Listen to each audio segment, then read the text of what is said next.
প্রধানমন্ত্রী নরেন্দ্র মোদী তিনি বঙ্গে আসছেন, আর কিছুক্ষণ পরেই কলকাতায় অবতরণ করবে তার বিমান।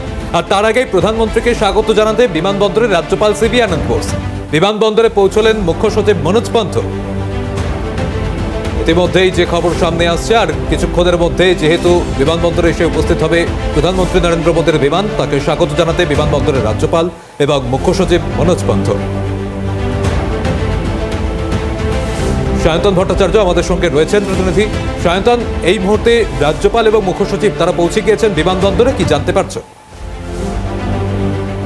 তবে দেখো, একেবারে যার কিছুক্ষণের মধ্যেই কিন্তু প্রধানমন্ত্রী তিনি কলকাতা বিমানবন্দরে এসে নামবেন এবং তারপর তিনি দমদমের উদ্দেশ্যে রওনা দেবেন এবং একগুচ্ছ যে সরকারি কর্মসূচি তার পাশাপাশি দলীয় কর্মসূচি রয়েছে এবং সেই কর্মসূচিতে আর কিছুক্ষণের মধ্যেই তিনি কলকাতায় এসে কিন্তু পৌঁছাবেন। তার আগে আমরা দেখতে পাচ্ছি যে রাজ্যপাল সিভি আনন্দ বোস এবং রাজ্যের মুখ্য সচিব মনোজ পান্ত সহ একাধিক যারা সরকারি আধিকারিক তারাও কিন্তু এসে পৌঁছেছেন এবং পুলিশের উচ্চপদস্থ কর্তারা রয়েছে। আর কিছুক্ষণের মধ্যেই কিন্তু সুকান্ত মজুমদার তিনি এসে উপস্থিত হবেন।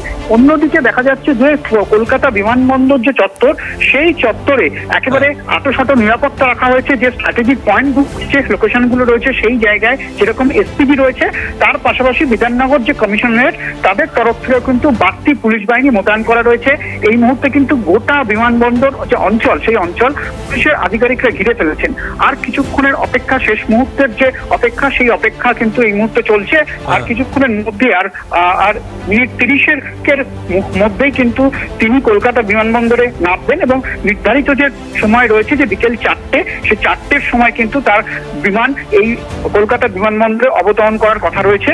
তার আগে শেষ পর্যায়ে যে প্রস্তুতি সেটা কিন্তু এই মুহূর্তে চলছে এবং ভিতরে রাজ্যপাল সিভি আনন্দ বোস বা রাজ্যের মুখ্য সচিব সহ একাধিক অফিসিয়াল কিন্তু এই মুহূর্তে ভিতরে প্রবেশ করেছেন এবং আর কিছুক্ষণের মধ্যেই কিন্তু তিনি প্রবেশ করার পর তিনি যথাযথ যে স্টেশন রয়েছে, মেট্রো স্টেশন যেখানে তার কর্মসূচি রয়েছে, সেই কর্মসূচির স্থলের উদ্দেশ্যে কিন্তু তিনি রওনা দেবেন।